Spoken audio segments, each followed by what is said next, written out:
ভালোই হচ্ছে প্রিপারেশন। নেটসে তো এতক্ষণ মানে প্র্যাকটিস করলাম, তো দেখি কি হয়। খেলার দিন বুঝবো। সব ভাই ভাই ব্রাদার আছে এখানে, সো আমার এইটাই অটোমেটিকলি ভালো লাগতেছে। সিয়াম আছে, আপনার আছে, আপনার তো আছে, সো দোষ লাগতেছে। এটা ক্যাপ্টেন সাহেব বলতে পারবে ভালো করে, কিন্তু আমি ব্যাটিং করি ইউজুয়ালি। সো দেখি এখন কোথায় নামায়, এটা ক্যাপ্টেনের উপর ডিপেন্ড। জোয়াদ ভাই সবার জন্য দোয়া করবো। আমি সবার জন্য দোয়া করবো, এক্স্যাক্টলি। এটাই তার ফ্যান্টাস্টিক ব্যাটসম্যান, ফ্যান্টাস্টিক। আব্বু আম্মু বলেছে যেটা জীবনে করবো এটা মনোযোগ দিয়ে করতে, দ্যাটস ওয়াই সেটাই করার চেষ্টা করি। আর এটা আমার জন্য আসলে আলাদা কোনো টিম না, এটা আমাদের জন্য রাজভাই টিমে আমরা এর আগেও খেলেছি।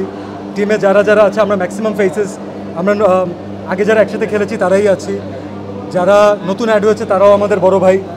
তাদের সাথে যে কোনো অকেশনে দেখা করতে পারলেই ভালো লাগে। সো এটা আমাদের জন্য টুর্নামেন্ট কম, এটা আমার কাছে মনে হয় যে ইটস এ গেট টুগেদার, এবং সবারকে কেমন আছেন, কী অবস্থা, অ্যাপ্রিসিয়েশন করা। সো সব কিছু মিলে it's a family event for us. দেখেন এর আগের বারের একটা ইনডোর একটা ম্যাচ ছিল, আর এটা হচ্ছে প্রপার ক্রিকেট বলে আউটডোর ম্যাচ। সো দুটার মাঝখানে ডিফারেন্স থাকবে, but let's hope for the best. টিমে অনেক ভালো ভালো প্লেয়ার আছেন, খারাপ খেলি, but every one is a fantastic player. তো টিম কম্বিনেশন যদি ঠিকঠাক থাকে, আমরা যদি ভালো পারফর্ম করতে পারি, তাহলে না জিতলে কোনো প্রবলেম নেই। It will be a very good experience. আমাদের তো যারা আসলে খেলাকে ভালোবাসি, যারা ক্রিকেট ভালোবাসি, কাজের জন্য হোক, প্রেশারের জন্য হোক, আমরা তো রেগুলারই মাঠে খেলতে পারি না। তো এটা আমাদের জন্য, আমাদের ফ্যামিলি মেম্বারদের জন্য, বন্ধুবান্ধবদের জন্য, সবার জন্য ইটস আ হোলসাম এক্সপিরিয়েন্স।